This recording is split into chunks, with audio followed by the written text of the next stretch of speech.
New Zealand പ്രധാനമന്ത്രി Christopher Luxon ഡൽഹിയിൽ നടക്കുന്ന റൈസിന ഡയലോഗിൽ ഇന്ന് പങ്കെടുക്കും. 5 ദിവസത്തെ ഭാരത സന്ദർശനത്തിനായി ന്യൂസിലാൻഡ് പ്രധാനമന്ത്രി ഇന്നലെയാണ് ഡൽഹിയിലെത്തിയത്.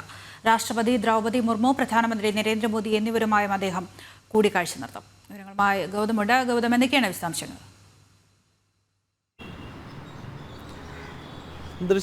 ന്യൂസിലൻഡ് പ്രധാനമന്ത്രി ക്രിസ്റ്റഫർ ഇന്നലെ ആണ് ഡൽഹിയിലെത്തിയത്. 5 ദിവസത്തെ ഇന്ത്യ സന്ദർശനത്തിനായാണ് ഇദ്ദേഹം ഡൽഹിയിൽ എത്തിയിരിക്കുന്നത്. ഇന്നിപ്പോൾ രാജ്യ തലസ്ഥാനത്ത് നടക്കുന്ന റൈസീന ഡയലോഗിലെ പ്രധാനപ്പെട്ട പ്രഭാഷകൻ ന്യൂസിലൻഡിൻ്റെ പ്രധാനമന്ത്രിയാണ്. റൈസീന ഡയലോഗ് നമുക്കറിയാം 2016 മുതൽ നരേന്ദ്രമോദി സർക്കാർ അധികാരത്തിലേറിയതിന് ശേഷം പിന്നീട് 2016 മുതൽ ഓരോ വർഷവും രാജ്യ തലസ്ഥാനത്ത് നടക്കുന്ന ഒരു ഫോറമാണ്. അതിൽ സാമ്പത്തികമായും അതോടൊപ്പം തന്നെ വാണിജ്യ മേഖലയിൽ ലോകത്തെമ്പാടും നടന്നുകൊണ്ടിരിക്കുന്ന ചലനങ്ങളും അതുപോലെ തന്നെ മറ്റ് സാമ്പത്തികമായ കാര്യങ്ങളുമൊക്കെയാണ് പ്രധാനമായും ഈ റൈസീന ഡയലോഗ്സിൽ ചർച്ചയാകുന്നത്. കഴിഞ്ഞ തവണ ഗ്രീസിൻ്റെ പ്രധാനമന്ത്രിയായിരുന്നു 2024 സെഷനിൽ പ്രധാനപ്പെട്ട കീനോട്ട് അഡ്രസ് നടത്തിയതെങ്കിൽ ഈ തവണ ന്യൂസിലൻഡ് പ്രധാനമന്ത്രിയാണ് റൈസീന ഡയലോഗ് 2025 സംസാരിക്കുന്നത്.